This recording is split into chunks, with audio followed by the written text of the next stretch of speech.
Yang juga menjadi sorotan di Kompas Petang, Saudara, 3 oknum TNI dan 2 orang warga sipil jadi tersangka kasus penggelapan ratusan kendaraan hasil curian yang disimpan di gudang Balkir Pusat Zeni Angkatan Darat di Sidoarjo, Jawa Timur.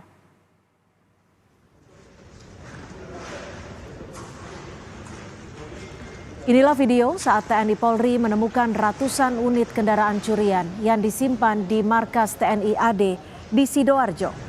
Polisi menangkap 2 orang pelaku dari sipil sebagai pengepul dan donatur. Dari pengakuan tersangka, aksi tersebut sudah berlangsung sejak tahun 2022. Menurut rencana, kendaraan akan dikirim ke Timor Leste.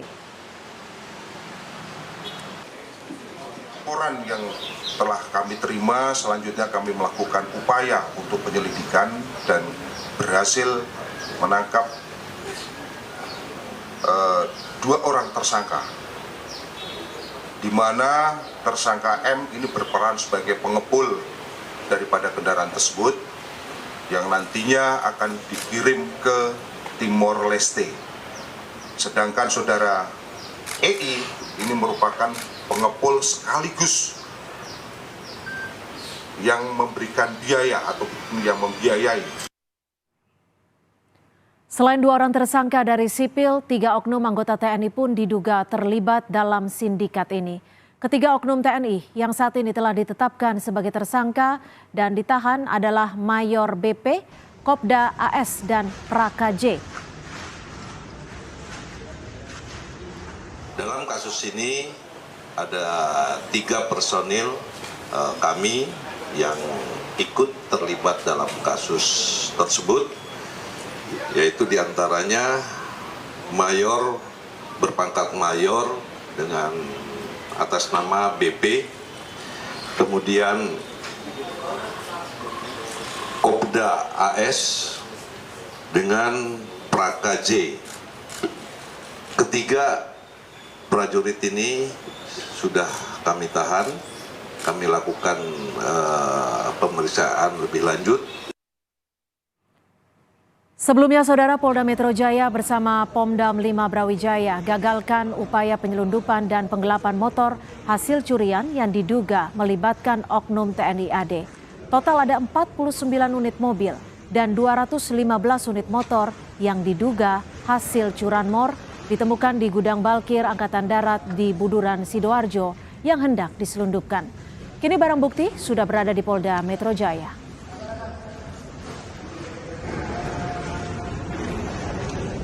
Membahas soal temuan ratusan kendaraan curian di markas TNI di Sidoarjo yang melibatkan 3 oknum anggota TNI, kita sudah bersama dengan Kadis Penat Brigjen Kristo Mesianturi. Selamat petang Pak Kadis Penat, terima kasih sudah bergabung bersama kami di Kompas Petang. Baik, selamat sore Mbak.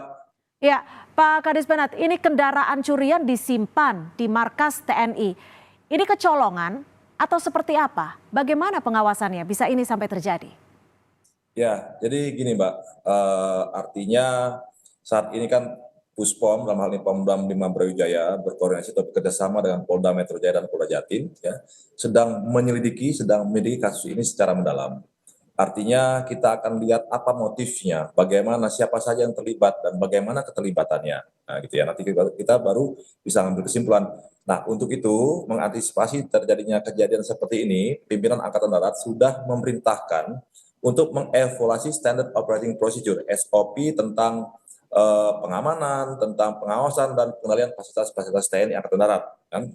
Termasuk juga adanya penekanan kepada para panglima, para komandan, para kepala satuan kerja tentang tugas, wewenang, dan tanggung jawabnya dalam melakukan pengawasan dan pengendalian sesuai dengan tugasnya masing-masing. Nah itu yang saat ini jadi penekanan kepada dari pimpinan Angkatan Darat kepada unsur-unsur pimpinan di bawahan. Demikian, Mbak. Oke, Pak Kris, ini penyelundupan terjadi dari 2022. Rekonstruksi perkaranya ini seperti apa, Pak Kris?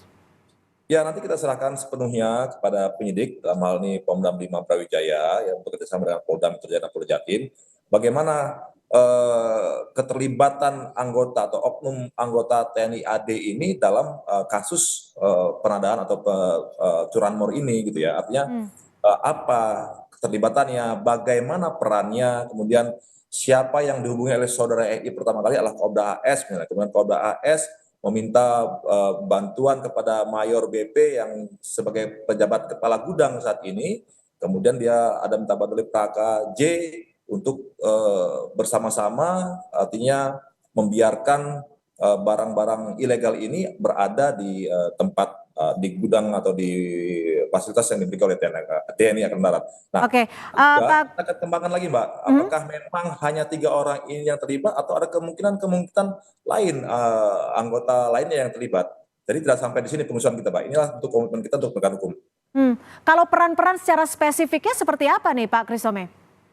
Ya, sampai saat ini kan Pomdam masih bekerja, Mbak ya. Nanti kita sampaikan secara detail. Artinya tadi siang pun kita sudah melakukan press conference di Polda Metro Jaya. Kita sudah sampaikan secara terbuka apa saja hasil sementara pengusuran ini. Dan kemudian para tersangka ini sementara sudah ditahan di Mapolda 5 Brawijaya. Demikian, Pak. Oke, Pak Christome, kalau tadi Anda menyebut ini bisa saja berkembang lagi. Dugaan sementara ini apakah akan ada tersangka lain? Apakah dari oknum TNI juga atau dari warga sipil? Ya, kemungkinan itu bisa saja. Artinya pada saat ini juga Pomdam 5 masih minta keterangan saksi-saksi, ada 8 anggota TNI dan juga ada 6 orang atau warga sipil yang diminta keterangan. Nah, dari situ nanti kan kita akan bisa melihat apakah saksi-saksi ini bisa meningkat dari tersangka atau ada tersangka-tersangka lainnya di luar yang sedang kita periksa ini. Demikian, Mbak.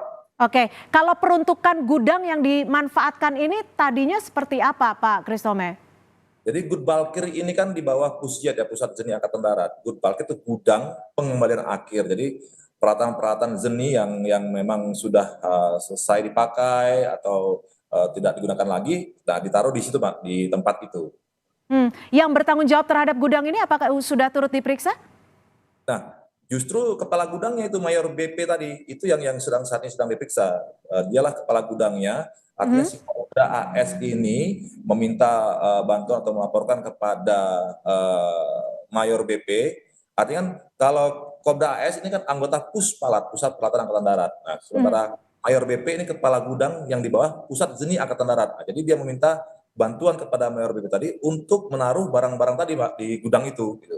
Oke, jika oknum AS sudah ditetapkan sebagai tersangka, lalu apakah atasan dari oknum AS ini juga sudah menjalani pemeriksaan? Ya, nanti kan kita lihat perkembangannya, Mbak. AS ini menghubungi siapa saja.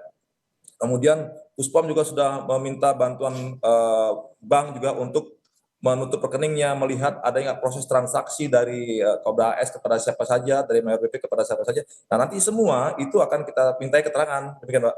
Oke, ada puluhan kendaraan roda 4 dan juga ratusan kendaraan roda 2. Untuk jaringannya ini apakah sudah diketahui berasal dari jaringan satu atau ada banyak jaringan yang turut terlibat? Nah, itulah yang saat ini sedang kita dalami. Ya, artinya Pomdam 5 juga bekerja sama dengan Polda Metro Jaya, Polda Jatim untuk pengembangan ini. Tidak menutup kemungkinan kan kendaraan-kendaraan ini tidak hanya dari satu tempat, Pak. Apakah kendaraan itu hanya dari Surabaya saja atau ada kendaraan misalnya dari kota lain seperti Jakarta, Bandung dan sebagainya. Nah, nanti itu kita lihat hasil pendalaman dan pengembangan dari para penyidik nanti, Pak. Baik, kita nantikan informasi terakhir dan juga perkembangannya terhadap kasus ini. Terima kasih Pak Kadis Penat Brigjen Christome Sianturi sudah bergabung bersama kami di Kompas Petang. Selamat sore. Baik, terima kasih. Selamat sore, Mbak. Terima kasih.